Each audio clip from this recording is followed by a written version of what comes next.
Welcome to war of aspirants. और इस session में मैं एक बार फिर से बीए सेकंड ईयर का फर्स्ट पेपर हिस्ट्री का डिस्कस करने जा रहा हूँ, एक्सप्लेन करने जा रहा हूँ। Political history of medieval India 1206 to 1526 AD, मध्यकालीन भारत का राजनीतिक इतिहास फर्स्ट पेपर है।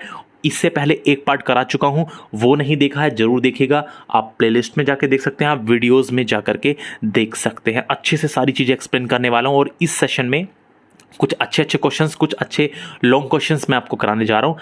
इसके बाद हिस्ट्री का सेकंड पेपर का पार्ट आएगा। सेकंड पार्ट नहीं, सेकंड पेपर का पहला पार्ट आएगा। ये जो है ये फर्स्ट पेपर का सेकंड पार्ट है।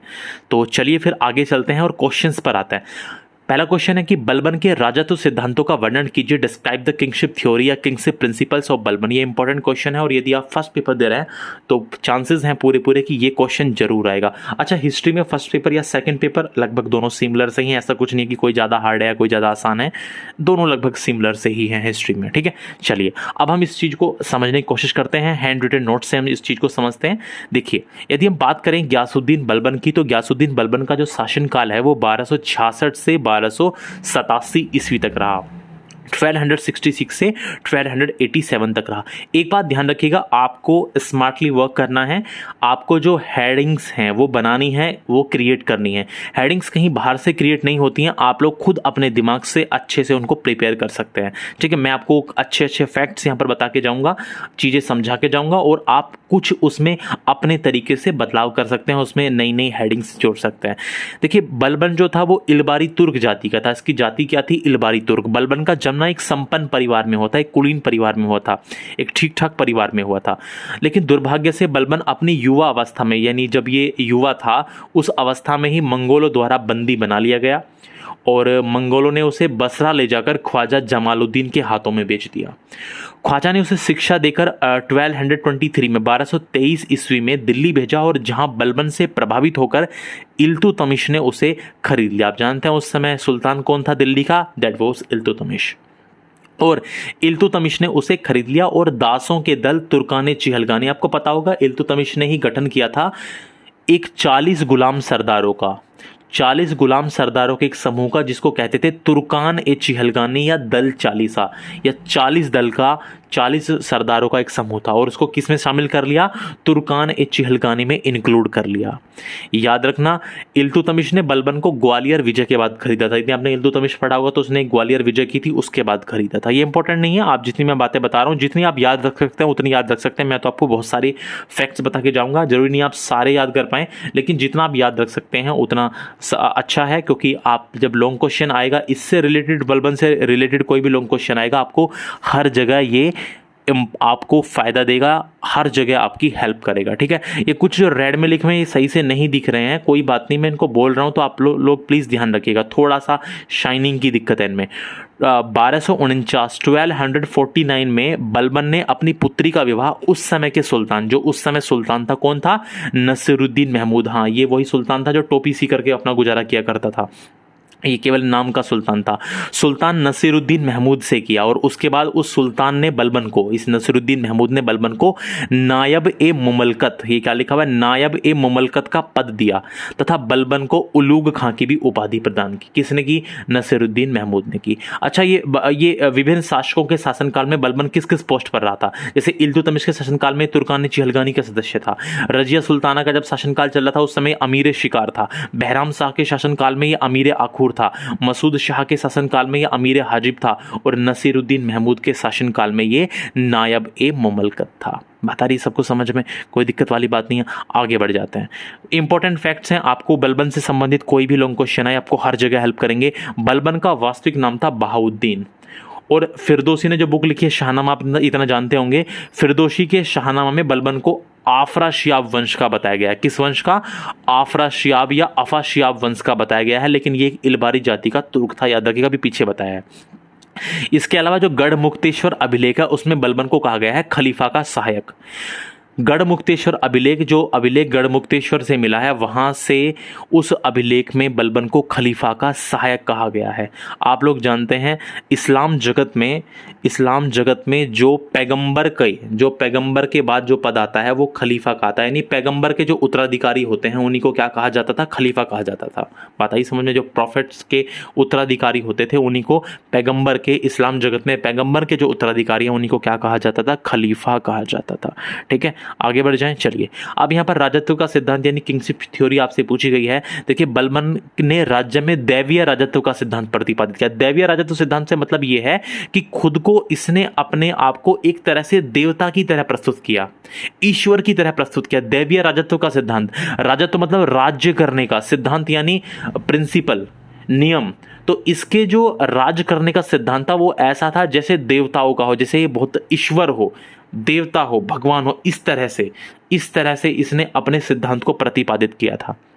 बलबन ने, देखिए आगे वही बात है, बलबन ने खुद को क्या घोषित कर दिया? बलबन ने स्वयं को नियाबत ए खुदाई और जिल्ले ए इलाही, बलबन ने खुद को नियाबत खुदाई और जिल्ले इलाई, यानी नियाबत खुदाई का मतलब होता है ईश्वर का प्रतिनिधि, रिप्रेजेंटेटिव ऑफ गॉड, और जिल्ले इलाई का मतलब होता है ईश्वर की छाया, शैडो ऑफ गॉड।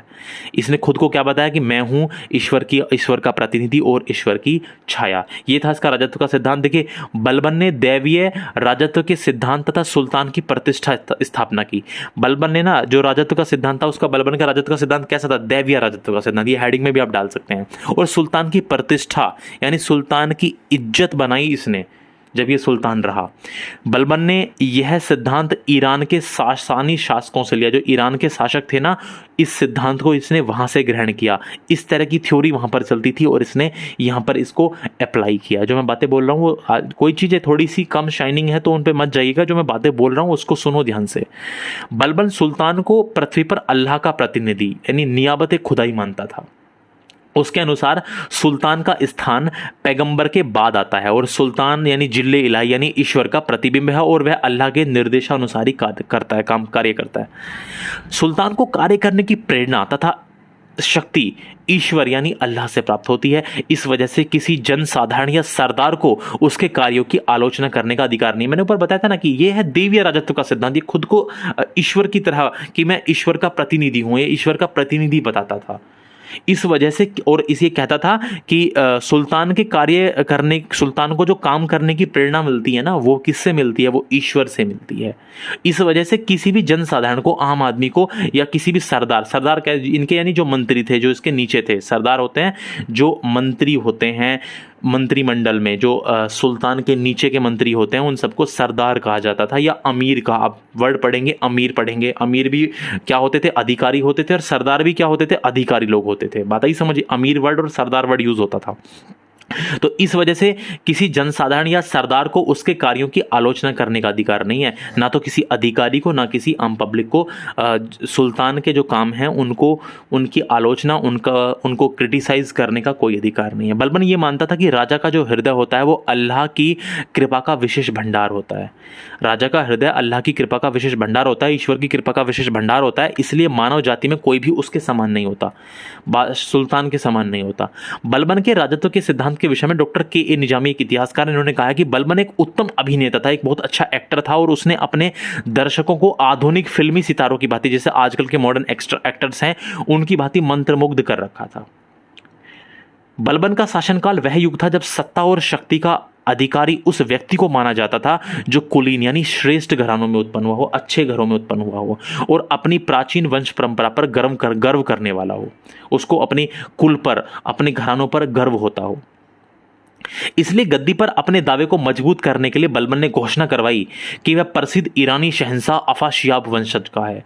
देखिए, जो अफाशियाब वंश है ये ईरान में काफी फेमस था, एक उच्च कुल था। तो इसने घोषणा कराई कि मैं अफाशियाब वंश का ही हूं, क्योंकि मैंने क्या बताया कि बलबन का शासनकाल वह युग था जब श्रेष्ठ घरानों में के जो व्यक्ति होते थे उनको ज्यादा उपयोगी माना जाता था, उनको ज्यादा उपयुक्त माना जाता था कि ये सुल्तान बनने योग्य है, यानी उनको ऊंचे ऊंचे पद दिए जाते थे। ये वो टाइम था, आता ही समझ में।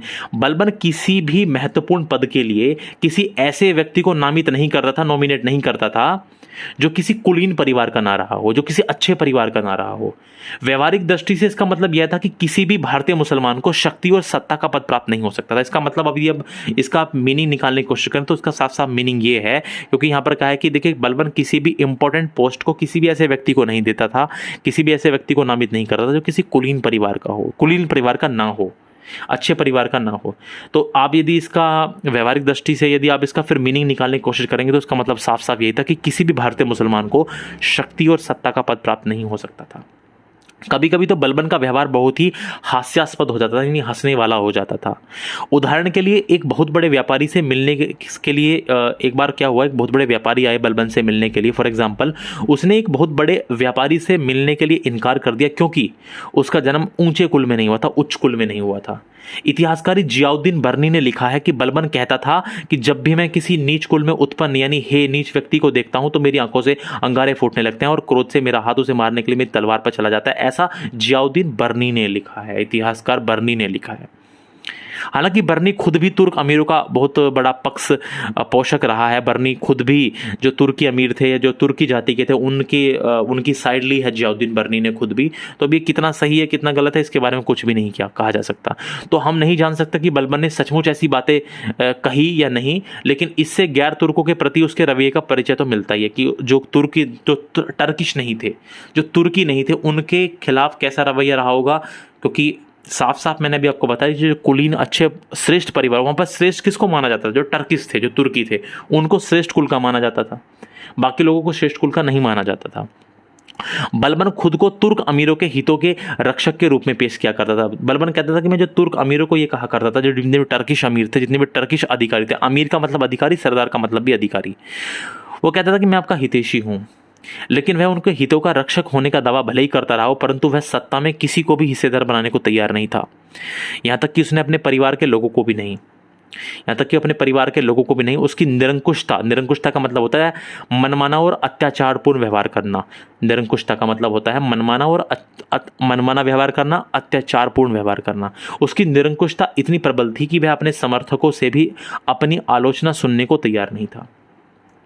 बलबन तुर्कान चिहलगानी अर्थात तुर्क अमीरों के दल को ध्वस्त करने के लिए इतना दृढ़ संकल्पित था कि उसने अपने इस लक्ष्य को प्राप्त करने के लिए अपने सबसे करीबी दल चालीसा के सदस्य शेर खां, जो कि उसके परिवार का एक सदस्य था, उसको भी जहर देने में संकोच नहीं किया। मैंने आपको बताया था तुर्कान चिहलगानी का गठन किया था इल्तुतमिश ने, और ये खुद भी इसका एक सदस्य रहा था। तो ये अच्छी तरह से वाकिफ था कि तुर्कान चिहलगानी की पावर बहुत ज़्यादा है, जितने भी 40 सरदार हैं, जितने भी 40 अधिकारी हैं, इनकी पावर बहुत ज़्यादा है, और आने वाले टाइम में कहीं ये मेरे खिलाफ विद्रोह ना कर दें, इस वजह से इसने तुर्कान चिहलगानी यानी दल चालीसा को समाप्त करने का सोचा था। ये बलबन जो था वो अपनी सत्ता की अवमानना, यानी इसकी सत्ता की कोई अवमानना करे, अवहेलना करे, डिसोबे करे, अवमानना करने वाले व्यक्ति, बड़े से बड़े व्यक्ति को भी बलबन माफ नहीं करता था यदि किसी ने इसकी तौहीन कर दी। उदाहरण के लिए एक बार क्या हुआ, एक बार बदायूं तथा अवध के सूबेदार ने उसके कुछ गुलामों के साथ अब बेकार अच्छा व्यवहार नहीं किया, निष्ठुर व्यवहार किया। इस बात के लिए बलबन ने मिसाल के तौर पर बदायूं के सूबेदार के पिता और अवध के सूबेदार के पिता को भयंकर सजाएं दी और अपने राज्य के पूरे अच्छा एक और चीज़ थी, ये अपने राज्य के पूरे हालातों से स्वयं को वाकिफ रखने के लिए बलबन हर महकमे में जासूसों को लगाया हुआ था। और आंतरिक अशांति यानी इंटरनल पीस बनी रहे, आंतरिक अशांति ना हो और अव्यवस्था ना हो। तो आंतरिक अशांति और अव्यवस्था से निपटने के लिए इसने पंजाब क्षेत्र में अपना पैर जमा चुके दिल्ली सल्तनत के लिए खतरा बन चुके मंगोलों का सामना करने के लिए भी बलबन ने एक शक्तिशाली केंद्रीकृत सेना संगठित की, एक बहुत बड़ी सेना बनाई। क्योंकि आप लोग जानते हैं मंगोलों के आक्रमण होते रहते थे, ठीक है, ये तो आपको पता, यदि आपने हिस्ट्री पढ़ी है तो आपने जरूर ये चीज़ें पढ़ी होंगी। चंगेज़ खान का आपने नाम सुना होगा। इसके लिए उसने एक सैन्य विभाग यानी दीवान ए अर्ज का पुनर्गठन किया और इसको वित्त विभाग से अलग किया। पहले होता क्या था कि जो वित्त विभाग था वो ही सैन्य विभाग को भी देखता था, लेकिन इसने क्या किया, सैन्य विभाग का नाम क्या, दीवाने अर्ज, उसका फिर से पुनर्गठन किया। वैसे तो पहले से ही था दीवाने अर्ज, और वित्त विभाग को और इस विभाग को वित्त विभाग से अलग कर दिया, यानी जो पैसों का देखरेख करने वाला विभाग है उसको अलग कर दिया। और सेना का जो विभाग है, सैन्य विभाग, वो दीवाने अर्ज, उसका फिर से पुनर्गठन किया। जो सैनिक और घुड़सवार लड़ने लायक नहीं रह गए थे उन्हें पेंशन देकर उनकी छुट्टी कर दी। और घुड़सवारों में बहुत से लोग जो तुर्क थे, यानी टर्किश थे, तुर्क जाति के थे, जिन्होंने इस फैसले पर बहुत चीख पुकार मचाई थी। घुड़सवारों में ऐसे ही बहुत सारे लोग थे, खुद तुर्की जाति के थे, टर्किश थे, और उन्होंने भी इस फैसले के अगेंस्ट बहुत ज़्यादा अपोज किया, लेकिन कोई फ़ायदा नहीं था। बलबन को जो करना होता था वो ही किया करता था। दिल्ली के आसपास के इलाकों में दो आब क्षेत्र, दो आब का मतलब दो माने दो, आब माने पानी, दो नदियों का क्षेत्र, दो आबों के बीच अर्थात गंगा और यमुना का मैदानी भाग। दो आब क्षेत्र जब भी कोई भी वर्ड मिलता है, दो आब का मतलब है दो नदियों के बीच का क्षेत्र, और वो दो नदियां कौन सी? गंगा यमुना का मैदानी भाग, गंगा और यमुना के आसपास का क्षेत्र। दिल्ली के आसपास के इलाकों और दो आब क्षेत्र में शांति व्यवस्था काफी बिगड़ गई थी। गंगा यमुना दो आब और अवध में सड़कें चोर डाकुओं के भय से ग्रस्त रहती थी। ये दिल्ली के आसपास के एरिया में, यहाँ तक कि पूर्वी क्षेत्र में भी संपर्क बनाए रखना काफी कठिन हो गया था। इस इलाके में कुछ राजपूत जमींदारों ने किले बनवा लिए थे और वे शासन को चुनौती देते रहते थे। मेवाती इतने दुस्साहसी और उद्दंड हो गए थे कि वे दिल्ली की सीमा पर भी लोगों को लूट लेते थे, और इन लोगों से अपने विरोधियों से निपटने के लिए बलबन ने खून और फौलाद, याद करिए लौह एवं रक्त, इसी को कहा जाता है लौह एवं रक्त की नीति। और इन्हीं विरोधियों से निपटने के लिए, चाहे तुर्कानी चिलगानी के हों या जो भी उसके शासन काल में उसका विरोध करते थे, इन्हीं विरोधियों से निपटने के लिए उसने एक नीति अपनाई जिसको कहते हैं लौह एवं रक्त की नीति, यानी खून का बदला खून की नीति अपनाई। बलबन ने लौह एवं रक्त की नीति को अपनाया, खून का बदला खून की नीति को अपनाया। ये लुटेरों का दूर तक पीछा करके उनको मौत के घाट उतार दिया जाता था। ये इस तरह की नीति थी, लौह एवं रक्त की नीति। बहुत दूर तक उनका पीछा किया जाता था और फिर उनको मौत के घाट उतार दिया जाता था। बदायूं के आसपास के इलाकों में राजपूतों के गढ़ों को तहस नहस कर दिया गया और सड़कों की हिफाजत के लिए वहां अफगानी सिपाही बसा दिए गए। अफगानिस्तान के अफगानी सिपाही बसा दिए गए जो अफगानिस्तान से संबंध रखते थे, जो अफगानी थे, टर्किश नहीं, तुर्की नहीं, अफगानी। राजपूत जमींदार यदि उपद्रव करें तो उनसे भी निपटने की जिम्मेवारी उन्हें सौंप दी गई। इन कठोर कार्रवाइयों के जरिए बलबन ने परिस्थितियों पर नियंत्रण स्थापित किया और वह लोगों पर अपने साम्राज्य की शक्ति और सामर्थ्य का रौब जमाने के लिए अपने दरबार का वातावरण खूब शानो शौकत से भरा रखता था। जब कभी भी वह बाहर निकलता था तो उसके इर्द गिर्द नंगी तलवारें और अंगरक्षकों का बहुत बड़ा दल तैनात रहता था। दरबार में हंसी मजाक से पूरा परहेज रखा जाता था। लोग कभी भी उसे गंभीर मुद्रा में ना देख लें, गंभीर नहीं, अगंभीर यानी हंसते हुए, यानी गंभीर नहीं है, सीरियस नहीं है, यानी उसको लोग कभी भी उसको नॉन सीरियस मुद्रा में ना देख लें, इसलिए उसने शराब पीना भी छोड़ दिया था। हमेशा सीरियस रहता था वो दरबार में। देखिए, बलबन के राजत्व की सिद्धांत की दूसरी विशेषता थी निरंकुशता। बलबन निरंकुश शासन में विश्वास रखता था। निरंकुश यानी मनमाना, जैसा खुद का मन करे वैसा। बात ही समझ। आपको ये ध्यान होना चाहिए, जो बलबन की विशेषता है, पहली विशेषता है ये अल्लाह का प्रतिनिधि। ये आप हेडिंग में डालेंगे, इनको हेडिंग बना के रखना। ये खुद को नियाबत खुदाई कहता था, स्वयं को नियाबत खुदाई कहता था, यानी अल्लाह का प्रतिनिधि कहता था, और जिल्ले इलाई, ईश्वर की छाया कहता था स्वयं को। बलबन का मानना था केवल निरंकुश शासक, निरंकुश यानी मनमाना, जो खुद से जो चाहे वो कर सके, केवल निरंकुश शासक ही अपनी प्रजा से अपनी आज्ञा का पालन करवा सकता है। बलबन ने अपने पुत्र बुगरा खां से भी कहा था कि सुल्तान का पद निरंकुशता का सजीव प्रतीक है। जो सुल्तान का पद होता है ना, वो मनमाना व्यवहार करने का सबसे बड़ा सिंबल होता है। बलबन के राजत्व की पूरी जानकारी जो इतिहासकार हैं जियाउद्दीन बर्नी, उन्होंने लिखी है एक बुक वसाया नामक पुस्तक। इस ग्रंथ से उनकी पूरी की पूरी जानकारी मिलती है। वसाया यानी वसीयत मध्यकालीन फारस की एक लोकप्रिय परंपरा थी जिसके अंतर्गत प्रसिद्ध शासकों और राजनीतिकों के क्रियाकलापों को समाहित किया जाता था। ये परंपरा थी कि एक वसीयत वो लिखा करते थे कि जितने भी उस समय के जो शासनकाल थे, शासक थे, जो राजनीतिक थे, उनके क्रियाकलाप क्या क्या हैं, वो क्या क्या करते हैं, वो सब इसमें लिखा जाता था। एक परंपरा हुआ करती थी। याद रखिएगा, दिल्ली के सुल्तान बलबन के वसाया को इतिहासकार बर्नी ने ही संकलित किया था। जो दिल्ली का सुल्तान है बलबन का वसाया, भाई वसाया क्या होता है? वसाया होता है कि जो शासक होता है, शासक के जो क्रियाकलाप हैं, जो भी वो करता है, उनको जिस चीज में लिखा जाता है उसको वसाया कहते हैं। तो बलबन का जो वसाया था वो किसने लिखा था? जियाउद्दीन बर्नी ने ही लिखा था। बात आई समझ में? ठीक है, अब कुछ और बातें बता देता हूँ। बलबन ने दिखावटी मान मर्यादा और प्रतिष्ठा को राजत्व के लिए आवश्यक समझा। जो बलबन था ना, वो दिखावटी मान मर्यादा ज्यादा दिखाया करता, मतलब शो ऑफ ज़्यादा किया करता था। जैसे सीरियस रहना, कभी भी दरबार में ना हंसना, हर चीज़ को सीरियस मोड में रहना, ये सब चीज़ें थी बलबन की। तो ये एक दिखावटी मान मर्यादा, जैसे जब भले ही, अच्छा, बलबन का ये दिखावटी मान मर्यादा से मतलब भले ही उसके पास वो सब चीज़ें अवेलेबल ना हो, उपलब्ध ना हो, या भले ही उसके पास सेना ज़्यादा ना हो, लेकिन लेकिन उसने जो अपना एक रुतबा बनाया था वो ऐसा था, एक प्रतिष्ठा, एक सम्मान वाला रुतबा अपना बना लिया था। तो इसीलिए यहाँ पर यह शब्द यूज किया गया है। बलबन ने दिखावटी मान मर्यादा और प्रतिष्ठा को राजत्व के लिए आवश्यक समझा। उसको लगता था कि ये दिखावटी मान मर्यादा जरूरी है, दिखाना चाहिए कि हाँ हम कितने बड़े हैं, और सुल्तान जो है वो देवता के सब, वो बिल्कुल ईश्वर के समान है। उसने राजा, शासक यानी सुल्तान के पद को प्रतिष्ठित करने के लिए कुछ मूलभूत तत्व, जैसे राज की प्रतिष्ठा एक चलाई उसने, सम्मान, वैभव, मान और मर्यादा, आचार व्यवहार, इन सब चीजों को आवश्यक समझा। आप जानते हैं इसने एक प्रथा भी चलाई थी, सजदा और पैबोस की प्रथा। जानते हैं आप लोग, ये आपने पढ़ा होगा। यदि आपसे पूछा जाए सजदा और पैबोस की प्रथा किसने चलाई थी, वो इसी ने चलाई थी, गयासुद्दीन बलबन ने ही। जिसमें सजदा और पैबोस में जब भी कोई व्यक्ति आता था तो वो सलाम पहले झुक करके सलाम करता था और सुल्तान के कदमों को चूमता था। ये सब क्या है, अपनी प्रतिष्ठा बढ़ाने के लिए, जो मैं बात कर रहा हूँ दिखावटी मान मर्यादा, वो सब इसलिए बलबन के विषय में वो शब्द यूज किया गया है। बलबन ने सुल्तान के पद को एक ऐसी संस्था का रूप दिया जो जनसाधारण के साथ निकट संबंध नहीं था। नहीं, बलबन ने सुल्तान के पद को एक ऐसा इतना ज्यादा हाई फाई पोस्ट बना दिया, यानी कि एक नॉर्मल आदमी सुल्तान से मिल ही नहीं सकता।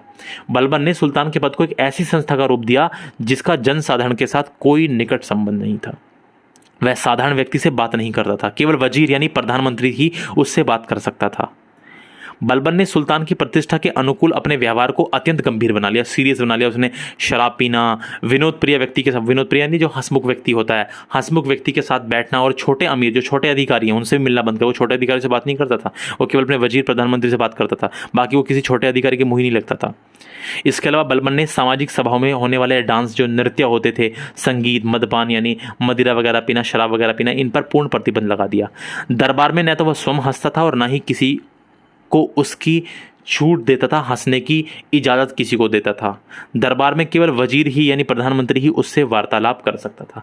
इतना सफिशिएंट है, इतनी सारी बातें मैंने आपको बता दी हैं। उसका राजत्व का सिद्धांत मैंने आपको पूरा एक्सप्लेन कर दिया है, बहुत सारी चीज़ें मैंने इसमें आपको बताई हैं और आसान भाषा में बताई हैं, तो इतना सफिशिएंट है बलबन के रिगार्डिंग। ठीक है, बात आई समझ में। अब बलबन से क्वेश्चन आता है तो मुझे उम्मीद है आप लोग को दिक्कत नहीं होगी। यहाँ पर कुछ चीज़ें आप याद कर सकते हैं, जरूरी है सारी चीज़ें याद हो जाएं, लेकिन इंपॉर्टेंट चीज़ें याद कर लीजिएगा, वरना बलबन में तो और भी बहुत सारी चीज़ें, इसकी प्रथा है क्या क्या शुरू की, नवरोज का त्यौहार इसने चलवाया था, सिद्धा और पैबोस की प्रथा इसने चलवाई थी, बहुत सारी चीजें, आपको उन चीजों में नहीं जाना है। अगला क्वेश्चन है, अलाउद्दीन खिलजी के बाजार नियंत्रण और आर्थिक सुधारों का वर्णन कीजिए। देखिए, अलाउद्दीन खिलजी का जो शासनकाल है वो 1296 से 1316 है, 1316 ईस्वी तक है। अब अलाउद्दीन खिलजी के बारे में जान लीजिए। अलाउद्दीन खिलजी का जो नाम था वो था अली गुरशास्प। इसका जो नाम था बचपन का वो क्या था, अली गुरशास्प इसका नाम था। अब आपको चीज़ें समझनी है अच्छे से, और बहुत सारी बातों को आपको समझ के चलना है। काफ़ी सारी चीज़ें हैं यहाँ पर आप लोगों के लिए समझने के लिए। देखिए, ऐसा कहा जाता है कि अलाउद्दीन खिलजी के शासन की शुरुआत धोखे से हुई थी। आपको पता होगा, इसने अपने चाचा जलालुद्दीन खिलजी की हत्या कर दी थी धोखे से, और इसका जो विकास परोपकारिता से और जो इसका अंत है वो आतंक से हुआ।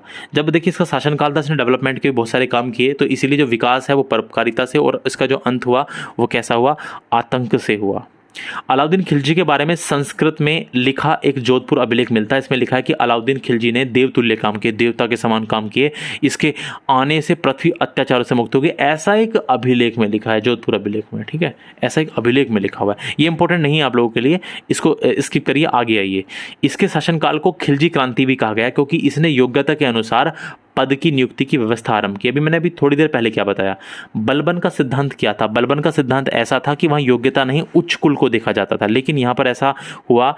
इसके शासनकाल को खिलजी क्रांति इसलिए कहा जाता है क्योंकि इसने योग्यता, एबिलिटी के आधार पर पद की नियुक्ति की व्यवस्था आरंभ की। अब यहाँ पर ऐसा नहीं था कि जो उच्च कुल का है वही व्यक्ति किसी पद को पा पाएगा। इसने एबिलिटी के आधार पर पद की नियुक्ति की व्यवस्था आरंभ की थी अलाउद्दीन खिलजी ने। अलाउद्दीन खिलजी ने सेना को नगद वेतन यानी नगद सैलरी देने की और स्थायी सेना यानी स्टैंडिंग आर्मी रखने की शुरुआत की, और दिल्ली के शासकों में अलाउद्दीन खिलजी के पास सबसे विशाल स्थायी सेना थी। सबसे लार्जेस्ट स्टैंडिंग आर्मी किसके पास थी, अलाउद्दीन खिलजी के पास थी। दाग प्रथा की शुरुआत भी अलाउद्दीन खिलजी ने ही की थी। इसके अंतर्गत क्या होता था, घोड़ों पर एक निशान बनाया जाता था, जिससे ये पता चलता था कि घोड़ा किस राज्य का है, किस प्रांत का है। याद रखिएगा, इसी हुलिया दाग प्रथा को बाद में शेरशाह सूरी ने भी अपनाया था। धीरे धीरे अलाउद्दीन खिलजी ने अपने साम्राज्य को कश्मीर से लेकर दक्षिण भारत तक बढ़ा दिया, विस्तृत कर दिया। 1299 ईस्वी में अलाउद्दीन खिलजी गुजरात अभियान पर गया, और यहीं से वो एक गुलाम खरीद कर लाया जिसका नाम था मलिक काफूर। ये किन्नर था, लेकिन बहुत ही बहादुर था, साहसी था और चालाक था। बहुत ही ज़्यादा बहादुर, साहसी और चालाक था। अलाउद्दीन ने मलिक काफूर को 1000 दिनार में खरीदा था, इसीलिए मलिक काफूर को 1000 दिनारी भी कहा जाता है। अलाउद्दीन खिलजी ने मलिक काफूर को अपना सेनापति नियुक्त किया। ये आप पॉइंट पॉइंट में मत लिखिएगा, सारी चीज़ जोड़ करके लिखनी है लॉन्ग क्वेश्चन में। अलाउद्दीन खिलजी के सभी अभियानों को मलिक काफूर ही पूरा किया करता था। 1303 ईस्वी में अलाउद्दीन खिलजी स्वयं राजस्थान के चित्तौड़ नामक स्थान पर मिशन के लिए गया, और चित्तौड़ मिशन की जानकारी हमें पद्मावत नामक उपन्यास से मिलती है। आप जानते हैं इसे मलिक मोहम्मद जायसी ने लिखा था। आपने पद्मावत फिल्म भी देखी होगी, वो इसी उपन्यास के ऊपर बेस्ड है। इस उपन्यास को 1540-1545 में लिखा गया था, और उस समय दिल्ली में शेर शाह सूरी का शासनकाल चल रहा था। चूंकि 1303 ईस्वी में हुई घटना, अब ये देखो इसको लोग गलत क्यों मानते हैं। पद्मावत को बहुत सारे इतिहासकार ये कहते हैं कि ऐसी कोई घटना नहीं थी, उसका रीज़न क्या है, ऐसा कहने का इसके पीछे रीज़न क्या है। रीज़न ये है कि देखिए ये घटना 1303 में हुई है। देखिए मैंने क्या बताया, 1303 ईस्वी में अलाउद्दीन खिलजी खुद राजस्थान के चित्तौड़ नामक स्थान पर मिशन पर गया था। लेकिन ये जो बात है, ये जो पद्मावत लिखा गया है मलिक मोहम्मद जायसी ने, ये लिखा है 1540 से 45 के बीच। अब 1303 ईस्वी में हुई घटना 1540-45 में लिखी जा रही है। यही रीजन है कि बहुत से लोग इस कहानी को काल्पनिक मानते हैं कि केवल और केवल कल्पना की कहानी है, ऐसा कुछ नहीं था। बात है समझ में कि भाई अब 1303 उसके भी 235 साल बाद, लगभग देख सकते हैं आप लोग 1303 की घटना है, और ये लगभग आप लोग देख पा रहे हैं 235 से भी ज़्यादा साल हो चुके हैं, 200 से भी ज़्यादा साल है, 235 से भी ज़्यादा वर्ष हो चुके हैं तब लिखी गई है। अब खुद सोचिए, आज कोई व्यक्ति अब से 200-250 साल पहले की बात आज लिखने बैठे तो उसमें खुद सोच सकते हैं कितनी सच्चाई वो लिख पाएगा। ये रीज़न है कि इसको ऐसा कहा जाता है कि ये काल्पनिक कहानी है, ये रीज़न मानते हैं इतिहासकार। खैर चलिए, हम इससे हमारा कोई मतलब नहीं है, हमें अपनी चीज़ को पढ़ना है, अपने क्वेश्चन पर ध्यान देना है।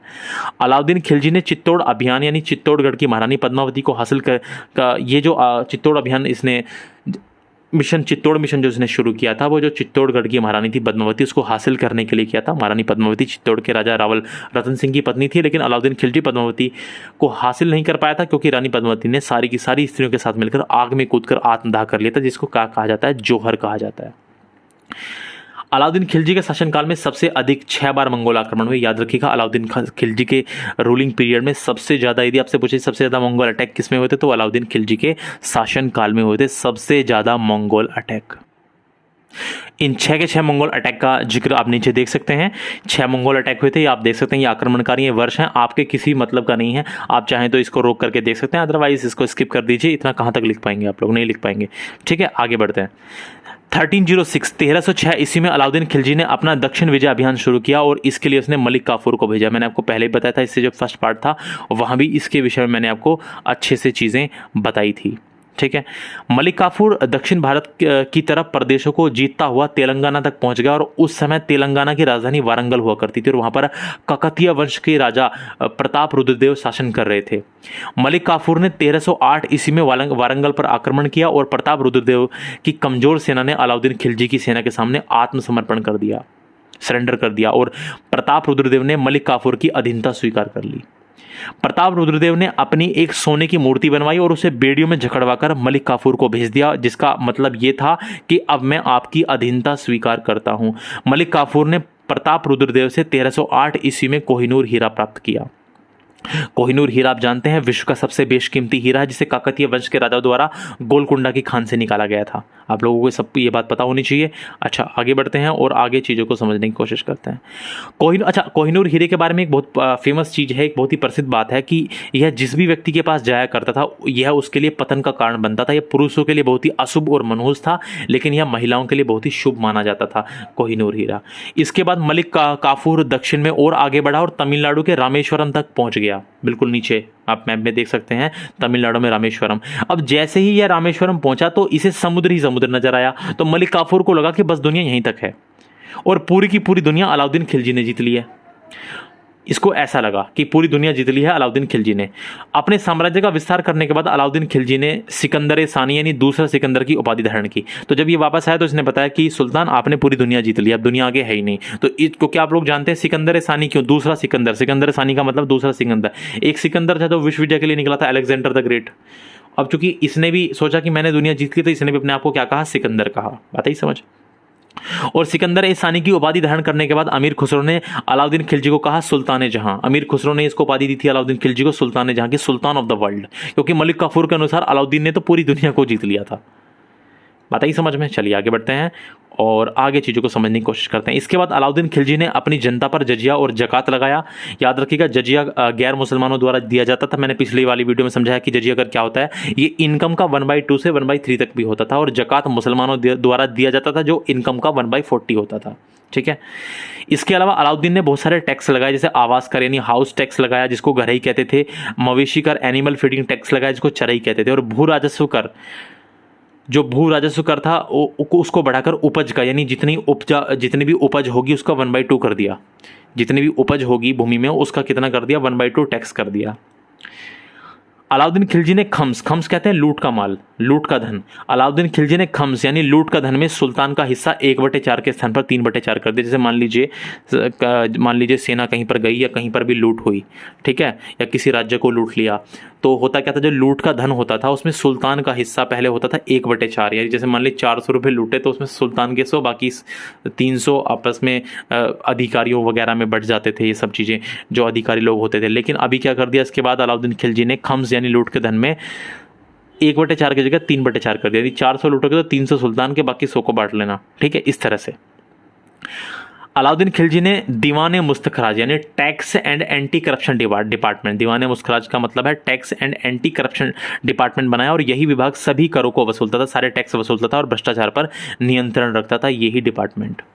बहुत सारी चीज़ें हैं अलाउद्दीन खिलजी द्वारा जो निर्माण करा गई स्मारक। या देखो एक बात सुनो ध्यान से, शॉर्ट क्वेश्चन में भी यहाँ से आ सकती हैं चीज़ें, इसको लॉन्ग मत लेके चलो। शॉर्ट क्वेश्चन भी आपके हो जाएंगे, इससे बहुत सारे शॉर्ट हो सकते हैं। अब देखिए यहाँ पर अलाउद्दीन खिलजी ने दिल्ली में इतनी स्मारकों का निर्माण करवाया, निम्न स्मारकों का निर्माण करवाया। जमैत खाना मस्जिद दिल्ली में अलाउद्दीन खिलजी ने बनवाई है, अलाई दरवाजा अलाउद्दीन खिलजी ने बनवाया है, सीरी का किला भी अलाउद्दीन खिलजी ने बनवाया है, हजार खंबा महल भी अलाउद्दीन खिलजी ने बनवाया, और हौज खास भी अलाउद्दीन खिलजी ने। आ सकते हैं, शॉर्ट क्वेश्चन में आ सकता है। और याद रखना, ये जो अलाई दरवाजा है इसको इस्लामी वास्तुकला का रत्न कहा जाता है, अलाई दरवाजा को। अब बात करते हैं इसके बाजार मूल्य नियंत्रण की। देखिए अलाउद्दीन खिलजी ने बाजारों में वस्तुओं के मूल्य निर्धारित कर दिए, फिक्स कर दिए। उसने घोषणा करवाई हुई थी कि जितने भी व्यापारी हैं वो बाजार में वस्तुओं को निर्धारित मूल्य पर ही बेचेंगे, फिक्स रेट पर ही बेचेंगे या उससे कम दामों पर बेचेंगे, कोई भी फिक्स रेट से अधिक में नहीं बेचेगा। और जितने भी दुकानदार वस्तुओं को तोलकर देंगे उसमें जरा भी बेईमानी नहीं करेंगे। यदि किसी ने वस्तु कम तोली या जितनी वस्तु कम तोली गई है उतना ही मांस उस दुकानदार के शरीर से काटकर निकाल लिया जाएगा। ये बात तो मैं आपको जो पार्ट 1 था ना वहाँ भी मैं समझा चुका हूँ, वहाँ भी ये बात मैंने आपको बताई थी। अलाउद्दीन खिलजी ने मुद्रास्फीति यानी इन्फ्लेशन पर भी नियंत्रण किया। बाजार को नियंत्रित करने के लिए अलाउद्दीन खिलजी ने कुछ नए पद बनाए, जिसे दीवान रियासत या व्यापारी पर नियंत्रण रखता था। यह बाजार नियंत्रण की पूरी व्यवस्था का संचालन करता था। इस दीवान रियासत एक तरह से बाजार का नियंत्रक होता था। शहनाई मंडी, ये प्रत्येक बाजार में बाजार का अधीक्षक होता था, सुप्रिंटेंडेंट होता था। मुनहियान ये गुप्तचर होता था, ये गुप्त तरीके से घूमता रहता था कि कोई गड़बड़ तो नहीं कर रहा है। बरीदे मंडी, ये बाजार के अंदर घूमकर बाजार का निरीक्षण इंस्पेक्शन करता था, इसको बाजार निरीक्षक भी आप कह सकते हैं। और सराय अदल, ये एक न्याय अधिकारी था, बाजार में यदि कुछ भी पंगा होता है तो उसका न्याय कौन करता था? ये अधिकारी सराय अदल। अलाउद्दीन का मंत्रिपरिषद है, दीवान विजारत वजीर यानी मुख्यमंत्री होता है, दीवान इंशा यानी शाही आदेश का पालन करता है, दीवान आरिज यानी सैन्य मंत्री, दीवान रसातल यानी विदेश विभाग। ये छोटी छोटी चीज़ें हैं जो आपसे शॉर्ट क्वेश्चन में भी पूछी जा सकती हैं। इसने मलिक याकूब को दीवान रियासत नियुक्त किया था। अलाउद्दीन खिलजी ने इक्ता प्रथा को ख़त्म किया। आप जानते हैं इक्ता प्रथा जो थी वो किसने चलाई थी? इल्तुतमिश ने इक्ता सिस्टम की शुरुआत किया था, इक्ता सिस्टम को शुरू किया था, और अलाउद्दीन खिलजी ने इक्ता प्रथा को समाप्त किया। अलाउद्दीन खिलजी का राजनीतिक सिद्धांत था कि राजा का कोई सगा संबंधी नहीं होता, किंगशिप नोज नो किनशिप, ये इसका सीधा सीधा सिद्धांत था। अलाउद्दीन खिलजी ने खलीफा के अधिकारों को मानने से इनकार कर दिया था। आप जानते हैं इस्लाम जगत में जो पैगंबर के उत्तराधिकारी होते हैं उन्हीं को खलीफा कहा जाता था। अलाउद्दीन खिलजी ने खलीफा के अधिकारों को मानने से इनकार कर दिया, जबकि जो उसका बेटा था मुबारक खिलजी उसने तो खुद को ही खलीफा घोषित कर दिया था। अलाउद्दीन खिलजी के दरबार में फारसी के प्रसिद्ध कवि अमीर खुसरो रहा करते थे, और ये अलाउद्दीन खिलजी के दरबारी कवि थे। हालांकि इनका कवि के रूप में कार्यकाल बलबन के शासनकाल में ही शुरू हो चुका था। अमीर खुसरो को तोताए हिंद यानी पैरट ऑफ इंडिया भी कहा जाता है। अमीर खुसरो ने 2 वाद्य यंत्र तबला और सितार का आविष्कार किया था। अमीर खुसरो ने खड़ी बोली का आविष्कार किया। अमीर खुसरो ने ही कवाली गायकी की भी शुरुआत की थी। अमीर खुसरो ने ही कश्मीर को धरती का स्वर्ग कहा था। अमीर खुसरो, ये छोटे छोटे क्वेश्चन आपके शॉर्ट क्वेश्चन में कभी काम आ जाएंगे। लॉन्ग तो बन ही रहा है, शॉर्ट क्वेश्चन भी हो जाएंगे आपके। कश्मीर की खूबसूरती देखकर अमीर खुसरो ने कहा था, गर फिरदौस बर रूए ज़मी अमी अस्तो अमी अस्तो अमी अस्तो। इसका अर्थ है कि यदि धरती पर कहीं स्वर्ग है तो यहीं पर है, यहीं पर है, यहीं पर है। अमीर खुसरो ने एक प्रसिद्ध पुस्तक भी लिखी थी जिसका नाम था खमसा-ए खुसरो।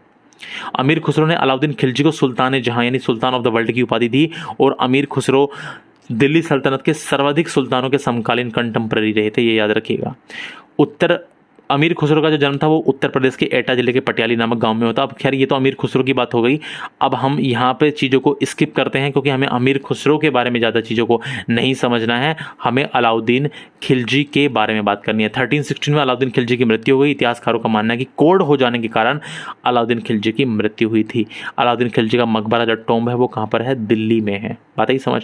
तो ये बहुत सारे फैक्ट्स हैं और इन फैक्ट्स से ही आप लॉन्ग क्वेश्चन बना सकते हैं। देखिए, मैं बाजार नियंत्रण प्रणाली पर बहुत सारी बातें आपको बता सकता हूँ, लेकिन वो चीज़ें ऐसी होंगी जो आपको पढ़ने में बहुत मुश्किल लगेंगी, आपको बहुत हो सकता है उसमें बहुत सारी चीज़ें समझ में ना आए। तो यदि आपने इस तरह से याद कर लिया, शॉर्ट क्वेश्चन भी कवर हो जाएंगे आपके सारे। शॉर्ट क्वेश्चन जो आएंगे यदि अलाउद्दीन से संबंधित शॉर्ट क्वेश्चन आते हैं वो कवर हो जाएंगे। इसके अलावा आपका लॉन्ग भी बन जाएगा, तो इसमें कोई भी दिक्कत वाली बात नहीं है। ठीक है, आप लॉन्ग कर सकते हैं आराम से, चीज़ों में अच्छी अच्छी हेडिंग देना, अच्छे से हेडिंग को डालना और आपका लॉन्ग बहुत अच्छे से तैयार हो जाएगा यदि अलाउद्दीन खिलजी से आता है तो। अब आगे देखिए, आगे चलते हैं और आगे चीज़ों को समझने की कोशिश करते हैं। और ये लॉन्ग इंपॉर्टेंट है काफ़ी ज़्यादा। मोहम्मद बिन तुगलक, काफ़ी इंपॉर्टेंट लॉन्ग क्वेश्चन है ये। और मोहम्मद बिन तुगलक की विभिन्न योजनाएं क्या थी, उसके किए हुए कार्यों और असफलता का वर्णन कीजिए। देखिए, मोहम्मद बिन तुगलक, देखिए गयासुद्दीन तुगलक के बाद जूना खां मोहम्मद बिन तुगलक के नाम से दिल्ली के सिंहासन पर बैठा और इसके राज्यारोहण का किसी ने भी विरोध नहीं किया था जब ये बैठा था, शासक बना था। ठीक है, तो इसका नाम था पहले जूना खां। ठीक है, और यही मोहम्मद बिन तुगलक के नाम से दिल्ली का बना सुल्तान। मोहम्मद बिन तुगलक तुगलक वंश के संस्थापक गयासुद्दीन तुगलक का ज्येष्ठ पुत्र था, बड़ा बेटा था गयासुद्दीन तुगलक का, और इसके पिता ने ही इसकी शिक्षा की समुचित व्यवस्था की थी। यह सैनिक और बौद्धिक गुणों से परिपूर्ण था। इसमें सैनिक गुण भी थे और इंटेलेक्चुअल गुण भी थे, सोल्जर वाले गुण भी थे और ज्ञानवान वाले गुण भी थे, यानी ज्ञानी भी व्यक्ति भी था। ये मोहम्मद बिन तुगलक सबसे ज़्यादा पढ़ा लिखा सुल्तान था। दिल्ली सल्तनत के जितने भी सुल्तान थे उनमें सबसे ज़्यादा यदि पढ़ा लिखा कोई सुल्तान था तो दैट वाज मोहम्मद बिन तुगलक। मोहम्मद बिन तुगलक को अरबी, फारसी, गणित, नक्षत्र विज्ञान, भौतिक शास्त्र, तर्कशास्त्र और चिकित्सा शास्त्र का ज्ञान था। मोहम्मद बिन तुगलक एक अच्छा कवि और एक सुलेखक भी था, यानी एक अच्छा कवि भी था और अच्छा लिखता भी था। सभी सुल्तानों में मोहम्मद बिन तुगलक सबसे अधिक पढ़ा लिखा और विद्वान और योग्य व्यक्ति था। राज्यारोहण के बाद 40 दिनों तक तुगलकाबाद में रहा। जब, यानी कहने का मतलब राज्यारोहण से मतलब है कि जब ये शासक बन चुका था, इसका राजतिलक हो चुका था, तो वो 40 दिनों तक तुगलकाबाद में रहा था और उसके पश्चात इसने दिल्ली में प्रवेश किया। और अन्य सुल्तानों की तरह इसने भी प्रजा को सोने और चांदी के सिक्के बांटे और अमीरों को उच्च पदों पर, ऊंचे ऊंचे पदों पर नियुक्त किया। यह 1325 से लेकर 1300 यह कब से कब तक शासन रहा? इसका 1325 से 1325 से लेकर 1351 तक ये शासक रहा। इसका मूल नाम था वैसे मलिक फखरुद्दीन तथा जूना खां इसका मूल नाम था। देखिए, मोहम्मद बिन तुगलक को अपनी सनक भरी योजना, इसकी जो योजनाएं थी वो बहुत सनक भरी थी। अपनी सनक भरी योजनाओं, क्रूर कृत्यों और दूसरों के सुख दुख के प्रति उपेक्षा भाव रखने के कारण इसको स्वप्नशील, पागल, विरोधों का मिश्रण और रक्त पिपासु कहा गया है। देखिए, स्वप्नशील किसको कहा गया है? मोहम्मद बिन तुगलक को। पागल भी किसको कहा गया है? मोहम्मद बिन तुगलक को। विरोधों का मिश्रण भी किसको कहा गया है? मोहम्मद बिन तुगलक को। और रक्त पिपासु भी किसको कहा गया है? मोहम्मद बिन तुगलक को ही कहा गया है। क्यों? इसकी जो योजनाएं थी बहुत सनक भरी थी, क्रूर व्यक्ति था। ठीक है, आपको मैं बताऊंगा कि एक बार जो है बहुत बड़ी महामारी आ गई थी और उसके बाद ये दिल्ली छोड़ करके भाग गया था दूसरी जगह। मैं बताऊंगा आपको इसके बारे में भी। इतिहासकार इसामी हुए हैं। इतिहासकार इसामी ने इसे खूनी और रक्त पिपासु कहा है मोहम्मद बिन तुगलक को। और जियाउद्दीन बर्नी के अनुसार मोहम्मद बिन तुगलक जियाउद्दीन बर्नी जो इतिहासकार है, पीछे भी इनका जिक्र हुआ है, मोहम्मद बिन तुगलक विपरीत तत्वों का मिश्रण, यानी विरोधों का मिश्रण और सृष्टि का आश्चर्य। इन्होंने, बर्नी ने इसको क्या कहा है? मोहम्मद बिन तुगलक को बर्नी ने कहा है विपरीत तत्वों का मिश्रण, यानी विरोधों का मिश्रण तथा सृष्टि का आश्चर्य। आपके शॉर्ट क्वेश्चन भी कवर होंगे, लॉन्ग भी कवर होंगे यहाँ से। मोहम्मद बिन तुगलक ने अपनी राजधानी दिल्ली से देवगिरी स्थानांतरित की और इसका नाम क्या रख दिया? दौलताबाद। अब ये महाराष्ट्र में है और इसे कुतुबुल इस्लाम भी कहा जाता है। ये इसकी जो एक विफल योजना थी, एक असफल योजना थी जो इसने दिल्ली से देवगिरी स्थानांतरित कर दी थी। ये एक बेफालतू का सनक भरा डिसीजन था। देखिए, मुद्रा प्रणाली में परिवर्तन के कारण मोहम्मद बिन तुगलक को सिक्कों का राजकुमार भी कहा जाता है। इसने अपने शासनकाल में जो करेंसी थी उसमें काफ़ी चेंजेस किए। इसने सबसे पहले चमड़े के सिक्के मोहम्मद बिन तुगलक ने जारी किए थे। मोहम्मद बिन तुगलक को प्रिंस ऑफ मनियर्स, यानी धनवानों का राजकुमार भी कहा जाता है। एडवर्ड थॉमस एक अंग्रेजी कवि और एक उपन्यास हुए हैं। उन्होंने मोहम्मद बिन तुगलक को धनवानों का राजकुमार यानी मुद्रा शास्त्री कहा है, क्योंकि इसने मुद्रा में बहुत ज़्यादा करेंसीज में बहुत सारे परिवर्तन किए, नई नई करेंसी इसने चलाई, बहुत सारे चेंजेस इसने करेंसी में ये लेकर के आया। राजमुंद्री अभिलेख में मोहम्मद बिन तुगलक को दुनिया का खान कहा गया है। राजमुंद्री अभिलेख के बारे में बताया हुआ है, इसमें हम ज़्यादा नहीं जाते हैं, हमें उतनी चीज़ पढ़नी है जितना आप लिख सकते हैं, कि बहुत सारी चीज़ें ऐसी हैं जो आप नहीं लिख पाएंगे, मान लो आपको याद ही ना रहे। मोहम्मद बिन तुगलक पहला शासक था जिसने अकाल पीड़ितों की सहायता की और अकाल संहिता भी तैयार करवाई, जैसे अकाल पड़ता है जब। ठीक है, चलो आगे समझते हैं, अभी बहुत सारी बातें हैं इसके बारे में। मोहम्मद बिन तुगलक फसलों के लिए चक्रवर्धन पद्धति यानी रोटेशन सिस्टम को अपनाया। मोहम्मद बिन तुगलक ने फसलों के लिए चक्रवर्धन पद्धति यानी रोटेशन सिस्टम को अपनाया। मोहम्मद बिन तुगलक ने किसानों की सहायता के लिए दीवान कोही विभाग की स्थापना की और इसका प्रधान था अमीर कोही होता था इसका प्रधान। इस डिपार्टमेंट का प्रधान दीवान कोही का एक कृषि विभाग था और कृषि विभाग इसी का अधीन होता था, दीवान कोही के। इसके साम्राज्य में 23 प्रांत थे इब्न बतूता के अनुसार। इब्न बतूता के बारे में आपको पता होना चाहिए। देखिए, इब्न बतूता मोरक्को यानी अफ्रीका का यात्री था। अफ्रीका का यात्री था जो 1333 ईस्वी में मोहम्मद बिन तुगलक के शासनकाल में भारत आया था। मोहम्मद बिन तुगलक के शासनकाल के विषय में दो महत्वपूर्ण स्रोत होते हैं। एक तो जियाउद्दीन बर्नी ने लिखा है तारीख फिरोज शाही, वहाँ से हमें मोहम्मद बिन तुगलक के बारे में पता चलता है, और एक इब्न बतूता का यात्रा वृत्तांत है। ठीक है, तो इन दो चीज़ों से हमें पता चलता है मोहम्मद बिन तुगलक के इतिहास के बारे में। इब्न बतूता का जो मूल नाम था वो था अब्दुल्ला मोहम्मद बिन बतूता। और याद रखिएगा, मोहम्मद बिन तुगलक ने इब्न बतूता को दिल्ली का काजी नियुक्त किया था और इसने दिल्ली में लगभग 8 वर्षों तक काजी का कार्यभार संभाला। 1342 ईस्वी में सुल्तान ने इसे अपने राजदूत के रूप में चीन भेजा और बाद में इब्न बतूता से मनमुटाव होने के कारण इसे जेल में भी डाल दिया था। इब्न बतूता की जो पुस्तक है वो है रिहला, इसको हिंदी में हम कहते हैं सफरनामा। इसमें मोहम्मद बिन तुगलक के समय की घटनाओं का वर्णन किया हुआ है। अब आगे समझते हैं, कुछ चीज़ें इसमें छोड़ देनी है क्योंकि बहुत सारी चीज़ें इसमें अजीब हैं जो आपके मतलब की नहीं है। ठीक है, आगे चल। अच्छा हाँ, ये इंपॉर्टेंट है, मोहम्मद बिन तुगलक ने धार्मिक और न्यायिक मामलों से उलेमा का वर्चस्व समाप्त करके धर्मनिरपेक्ष राज्य की स्थापना की और उसके इस कार्य से उलेमा उसके कट्टर दुश्मन बन गए। हालांकि मोहम्मद बिन तुगलक ने उलेमा का प्रभाव लगभग खत्म कर दिया। तो उलेमा यानी जो इस्लाम में टीचर्स होते हैं, इस्लाम की जानकारी जो देते हैं, ठीक है, तो उनका वर्चस्व खत्म कर दिया उलेमाओं का, और एक धर्मनिरपेक्ष यानी जहां पर धर्म के आधार पर भेदभाव ना हो, एक ऐसे राज्य की स्थापना की मोहम्मद बिन तुगलक ने। दिल्ली में शेख निजामुद्दीन औलिया की कब्र पर मकबरा मोहम्मद बिन तुगलक ने बनवाया था और मोहम्मद बिन तुगलक ने सती प्रथा को रोकने का भी प्रयास किया था और वह होली में भी हिस्सा लिया करता था। देखिए, मोहम्मद बिन तुगलक को एक असफल व्यक्ति मानने का कारण यह था कि वह एक व्यवहारिक शासक नहीं था। ठीक है, एक व्यवहारिक शासक नहीं था, एक अच्छा शासक नहीं था, ये लोगों के दुख दर्द को नहीं समझता था, ये एक बहुत बड़ी इसकी कमी थी। देखिए, दिल्ली सहित देश के अनेक भागों में प्लेग यानी ब्लैक डेथ की महामारी फैल गई थी और दिल्ली में ही महामारी में इतने व्यक्ति मरे कि दिल्ली की हवा भी दूषित हो गई थी। और इससे बचने के लिए मोहम्मद बिन तुगलक दिल्ली छोड़कर 1337 से 1340 ईस्वी के बीच कन्नौज के निकट, स्वर्गद्वारी कन्नौज के निकट जाकर रहना पड़ा, नहीं खुद दिल्ली छोड़ के भाग गया, जनता को ऐसे ही छोड़ दिया, बुरे हाल। तो इस वजह से इसको पागल राजा भी लोगों ने कहा है। बहुत सारी इसकी योजनाएं ऐसी थी जो कभी सफल नहीं हो पाई। देखिए, मोहम्मद बिन तुगलक के यदि व्यक्तित्व की बात करें, इसकी पर्सनैलिटी की बात करें, तो मोहम्मद बिन तुगलक के व्यक्तित्व के विषय में विद्वानों ने अलग अलग मत दिए हैं। इसामी ने इसे खून और रक्त पिपासु माना है, बर्नी ने विरोधों का मिश्रण बताया है और एल्फिंस्टन ने कहा है कि मोहम्मद बिन तुगलक में पागलपन का कुछ अंश था। इब्न बतूता के अनुसार मोहम्मद बिन तुगलक सबसे ज्यादा नम्र सुल्तान और ऐसा मनुष्य जो सदा ठीक हो और अच्छा करने के लिए तत्पर और उत्सुक रहता हो, ये इब्न बतूता ने कहा है। इब्न बतूता ने तारीफ की है मोहम्मद बिन तुगलक की। मोहम्मद बिन तुगलक दिल्ली सल्तनत का सर्वाधिक विवादित और विरोधाभासों से युक्त सुल्तान था। ये सबसे ज्यादा विवादित है। इसके डिसीजन बहुत ज्यादा सनक भरे होते थे। जैसे राजधानी को स्थानांतरित कर दिया था, वो फेल रहा इसका डिसीजन बहुत ज्यादा। यह प्रथम मुस्लिम शासक था जो जिसने हिंदुओं के साथ सहिष्णुतापूर्ण व्यवहार किया, अच्छा व्यवहार किया। मोहम्मद बिन तुगलक द्वारा यदि चलाई गई योजनाओं की बात करें तो इसकी जो इंपॉर्टेंट योजनाएं हैं वो है दोआब क्षेत्र में कर वृद्धि। दोआब क्षेत्र यानी गंगा यमुना के आसपास का जो क्षेत्र है उसमें इसने टैक्स बढ़ा दिया था, उस क्षेत्र पर खेती पर इसने टैक्स बढ़ा दिया था। और सांकेतिक मुद्रा का प्रचलन इसने स्टार्ट करवाया। राजधानी इसने परिवर्तन की और खुराचन व कराचिल का अभियान इसने चलाया। अब इसके बारे में एक बार देख लेते हैं। दोआब क्षेत्र में कर वृद्धि। सुल्तान मोहम्मद बिन तुगलक ने दोआब क्षेत्र में, दोआब मैंने बताया ना गंगा यमुना का मैदानी क्षेत्र, दोआब क्षेत्र में कर में वृद्धि ऐसे समय में की जब वहां पर अकाल पड़ रहा था और प्लेग एक महामारी के रूप में फैल गया था और इस प्रकार सुल्तान की योजना विफल रही। देखो, मैंने कहा सनक भरे डिसीजन क्यों होते थे। एक तरफ पूरे दिल्ली के आसपास के क्षेत्र में, गंगा यमुना के क्षेत्र में पूरी जगह महामारी फैल चुकी है, ब्लैक डेथ नाम की, प्लेग नाम की। ये व्यक्ति टैक्स बढ़ा रहा है, अकाल पड़ा हुआ है, लेकिन इसने और टैक्स बढ़ा दिया अकाल के टाइम में भी, तो इसलिए इसकी सनक भरी इसलिए इसको कहा जाता है कि ये सनकी व्यक्ति था। इसकी कुछ योजनाएं थी, कभी समझ में नहीं आती थी कब क्या कर दे, ये भी इसकी बहुत बड़ी कमी थी। सांकेतिक मुद्रा, इसकी बातें करते हैं।